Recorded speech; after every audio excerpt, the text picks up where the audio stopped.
Literally the most difficult bike name to say, Sresh SL CF. What do you think it weighs? This is a custom build they sent us. Okay. That you can order online if you want it configured this way. I'm gonna say 45. 45.3. I think it's 46. Why are you so quiet? Say it louder. It's 46. Do you believe in yourself? No, I don't. I don't believe it. That's why I'm saying it quietly. And the seat's crooked.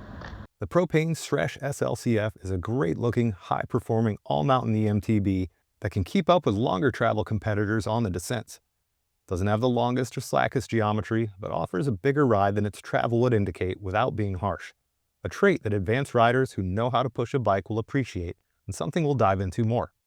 Powered by a TQ HPR60 motor, outputting 350 watts and 60 Newton meters, and up to 200% support, the Sresh is built around a modular, removable battery interface, which means you can choose between a 360 or a 580 watt-hour battery.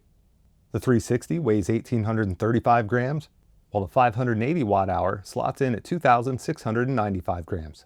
Propain allows you to fully customize your build, starting at $6,199 US, or they offer two stock build options, the Signature Spec 1 with Marzocchi squish and SRAM cable transmission at $72.99, or the Signature Spec 2 with high-end RockShox suspension and wireless GX transmission for $8,499. For the last few months, Vital has been aboard a custom setup Sresh with Öhlins coil suspension, mechanical Shimano XT drivetrain, and beefy Continental tires with enduro casing, a build Propain thought we'd appreciate. The price for our configuration is in the low $8,000 range. The weight of our test bike is 45.5 pounds. 45 and a half-ish, basically. 46. Oh yeah.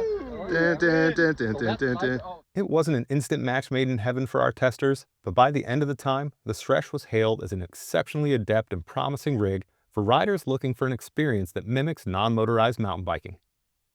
The TQ motor was found to be underwhelming compared to bikes equipped with a Bosch SX powertrain.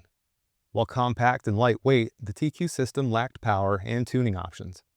Lower assist modes require a high cadence, and in full power, it didn't deliver the boost expected from a modern e-bike. Vital testers noted a reliance on full power mode to make the bike feel responsive, which raised concerns about long-range usability despite the motor's torque improvements. After a big 30-mile day with over 6,000 feet of climbing, however, our 500 watt-hour battery still had 13% left when the bike was used in the two lowest support modes. In Eco mode, another beastly tester of ours smashed out an equally massive ride, and he had 37% left to spare. For those really concerned, there is a 160 watt-hour range extender offered separately to get even more distance out of the Sresh SL. If you're not worried about smashing vert with turbo nerds in the shortest amount of time, and you enjoy the escape of being in the mountains with its sights and sounds, the silent, smooth TQ system could be for you. The Öhlins suspension did require more time than usual to set up, but once dialed in, it delivered impressive performance. While the build on our Sresh may not be aimed at the beginner, experienced riders found it rewarding, especially once settings like spring rate and bar height were fine-tuned. We went down in spring rate from the 548-pound spring that Propain sent us to a 411-pound. And even with that reduction, due to the low stack and finding ourselves too far over the front, we swapped the stock 30mm rise bars for some with 50mm rise. For our riders, tweaks to the cockpit and more nuanced suspension tuning were crucial to optimizing balance and front-end feel on the Sresh. Once dialed, however, it was game on.